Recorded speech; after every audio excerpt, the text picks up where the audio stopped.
que retoma daqui a pouco, às 9h30 da manhã, a possibilidade aí de admitir a denúncia da Procuradoria-Geral da República, a PGR, contra o ex-presidente Jair Bolsonaro e outras 7 pessoas por uma suposta trama golpista que terminou ali com os atos do dia 8 de janeiro. Esse julgamento teve início ontem, foi suspenso no fim da tarde, depois de análise das preliminares apresentadas pelas defesas ao longo da manhã, então nas sustentações orais também. Os ministros rejeitaram um dos argumentos ali de nulidade que foram apresentados pelos advogados. No encerramento do primeiro dia, o presidente da primeira turma, que é o ministro Cristiano Zanin, resumiu as decisões que foram tomadas pelo colegiado.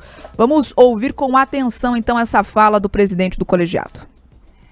A análise de impedimento e suspeição dos ministros Alexandre de Moraes, Flávio Dino e Cristiano Zanin, por unanimidade, foi rejeitada nos termos do voto do relator.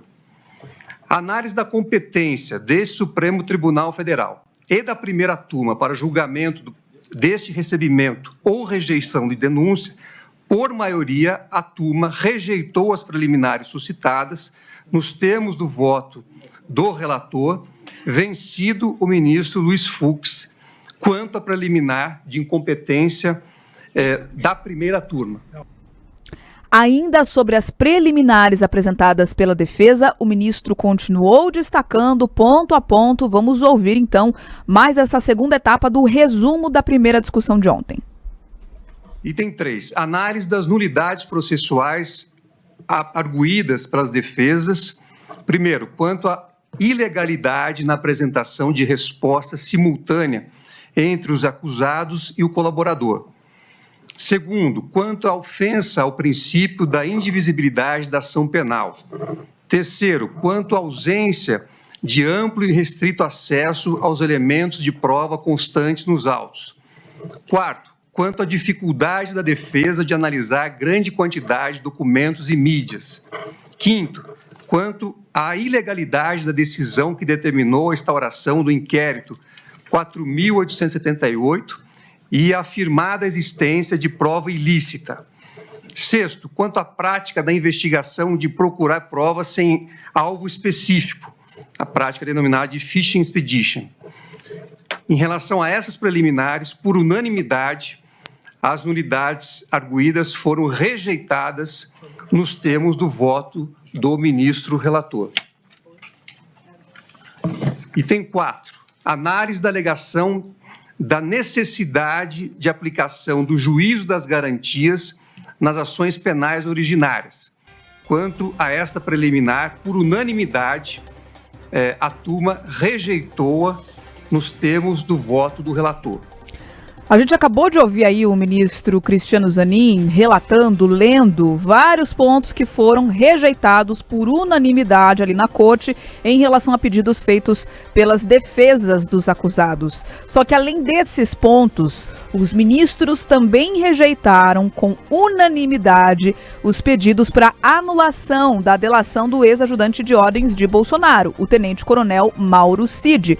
Foi feito um pedido por possíveis irregularidades nessa delação, de que ela não fosse considerada válida, mas os ministros do STF descartaram a possibilidade disso.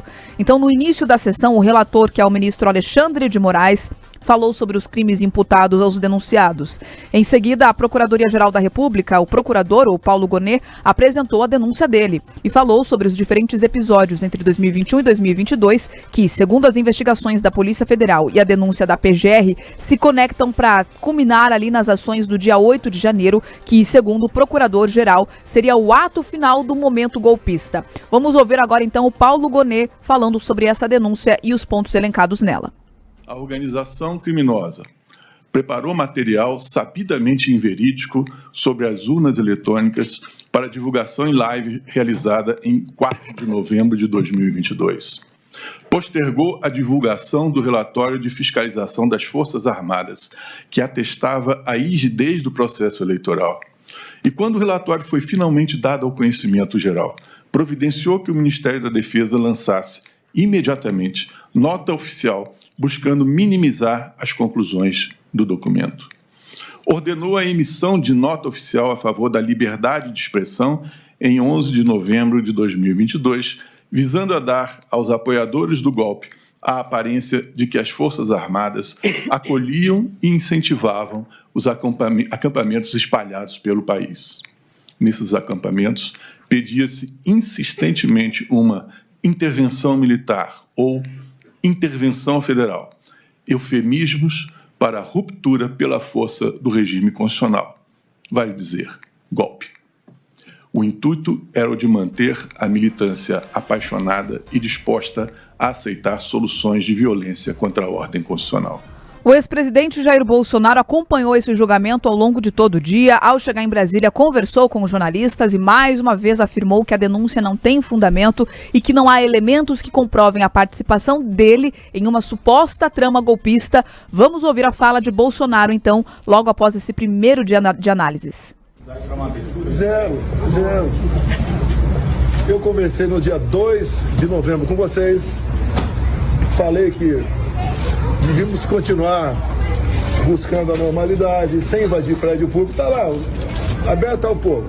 Dia 30 de dezembro fiz uma live falando que o mundo não vai acabar dia 1º, calma, tranquilidade, vamos continuar dentro das 4 linhas. Em dezembro, nomeei os comandantes militares que o Lula pediu para nomear, né? O ministro da Defesa me procurou para ajudar na transição dentro das Forças Armadas.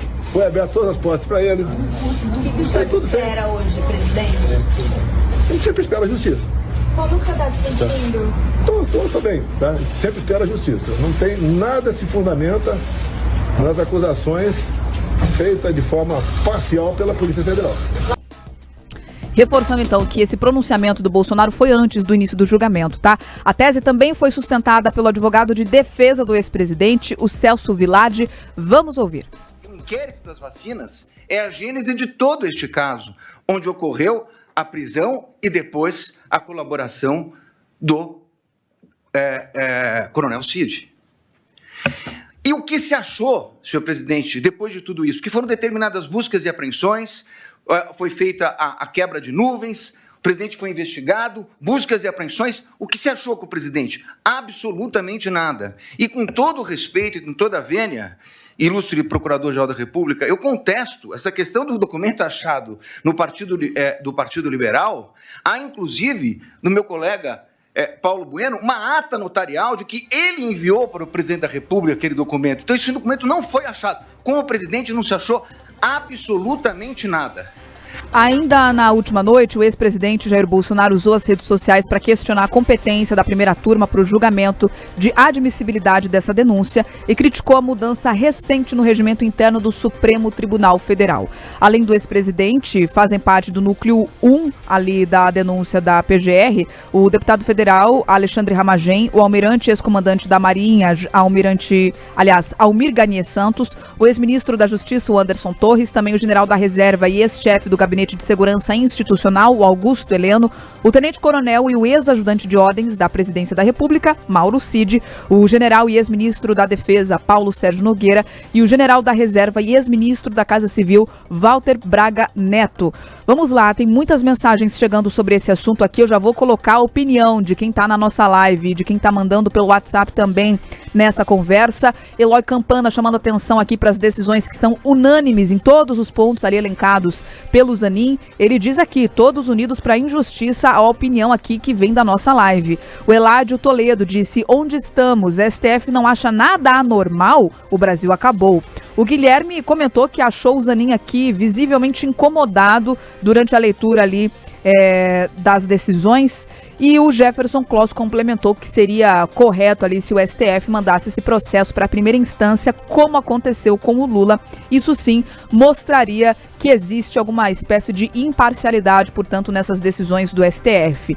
Rafaela Moron, ontem mesmo você já antecipou que essa decisão poderia se esticar para quarta-feira. Estamos aqui nessa quarta-feira, então, com a expectativa de que hoje seja batido o martelo, apesar de que ainda estamos nesse campo da expectativa, já existe uma ideia bem clara do que deve acontecer com o possível aceite dessa denúncia diante das decisões já adotadas pelos ministros da Corte, rejeitando ali de forma categórica e unânime todos os recursos apresentados pelos advogados. Alguém se surpreendeu com o que aconteceu até esse julgamento, até agora? Acho que não, né? Acho que o ouvinte ali já imaginava o que se passou ao longo do dia e também, né, muito provavelmente aí o último ato marcado para começar hoje às 9h30 da manhã. Teremos o relator Alexandre de Moraes colocando ali o seu voto. Aí depois, na sequência, vem os outros ministros, Dino, Fux, Carmen Lúcia e Cristiano Zanin. E por fim a gente vai entender ali se esses nomes todos que estão denunciados vão se tornar réus e se essa denúncia vai virar de fato uma ação penal, né? A aposta hoje, ela é, enfim, enorme para um sim, né? Até pelo movimento que você observou ontem. Então não teve surpresa nenhuma, hoje também não deve ter surpresa nenhuma o andamento disso tudo, desde os discursos dos advogados ao comportamento do Bolsonaro, a atuação dos ministros, talvez um ponto ali que tenha fugido da curva foi o Fux, né? Fux que acabou surpreendendo de certa forma ao resgatar uma tese que ele já tinha, que foi derrotada, de que essa primeira turma não seria ali o espaço adequado para que você pudesse julgar Bolsonaro e os seus aliados. O Fux ali divergiu dos colegas, que inclusive acho que surpreendeu muita gente por ele estar colocando isso publicamente nesse sentido, dizendo que era da primeira instância e que mesmo se o entendimento fosse no Supremo, seria para o pleno, para todos os ministros. Claro que foi derrotado ali na sua fala, mas levou um racha no sentido de não ser unânime a visão do Alexandre de Moraes dentro da corte. Ele também questionou pontos da delação do Mauro Cid, né, pontos que são levantados também pelas defesas de Bolsonaro, de seus aliados, dizendo lá o seguinte, que a delação é algo muito sério. São 9 delações, segundo o Fux, ministro Fux, representam nenhuma delação. Ele colocou ainda aspas, eu não tenho a menor dúvida de que houve omissão do Mauro Cid, a delação, isso que se subentende ali no texto, tanto houve omissão que foram feitas 9 delações. Então questionou ali alguns pontos, mas na hora de votar como é que ele se comportou, aí ele acompanhou a maioria. Então hoje a gente tem até o momento o desenho de um script que você já conhece o final do filme, sendo, enfim, desenhado e transcorrendo aí ao longo dessa quarta-feira.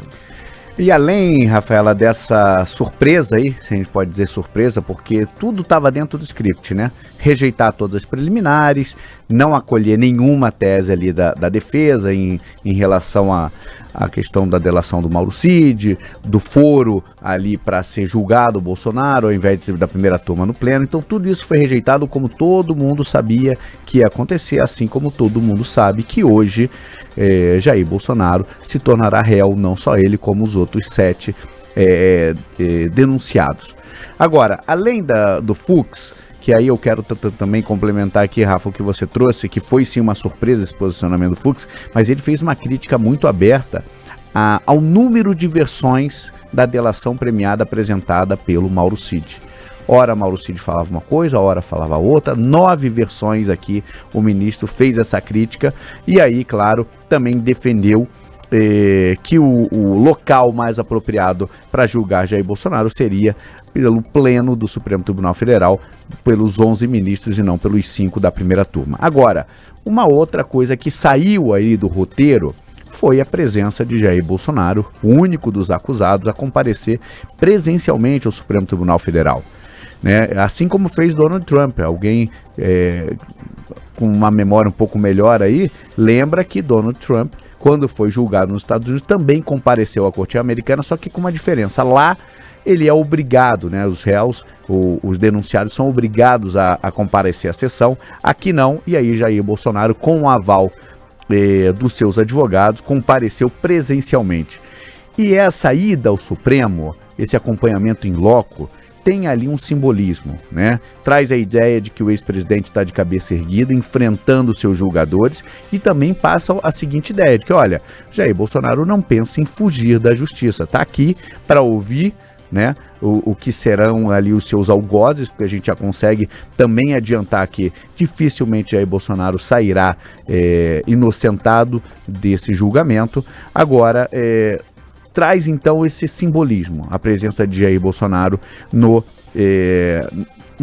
julgamento do Supremo Tribunal Federal. Talvez isso explique até o que a Bia falou, de uma manifestação ali até corporal do Cristiano Zanin de desconforto, né? Ele estava ali diante de um ex-presidente da República, seja ele quem for, né? Um ex-presidente no banco ali dos réus, já vamos dizer dos réus, porque a partir de hoje será isso, incomoda, de certa forma, os seus julgadores. E aí, o que Bolsonaro depois fez foi a rede social, falou que estava sendo perseguido pelo judiciário, que estava sendo impedido de disputar as eleições presidenciais de 2026, fez ali a sua defesa. Agora, o que Bolsonaro deve repetir, possivelmente hoje estará novamente ali na primeira turma durante o julgamento, e aí a tendência é que depois disso ele dê uma entrevista. E isso também tem um simbolismo, ou seja, a última palavra vai ser de Jair Bolsonaro depois que os ministros proferirem aí esse aceite dessa denúncia, colocando Jair Bolsonaro e os outros acusados aí no banco dos réus. Olha a opinião que vem do nosso ouvinte, o Arnaldo da Silva. Na verdade, esse julgamento não está sendo analisado com competência do foro, leis, jurisprudência ou princípios do direito.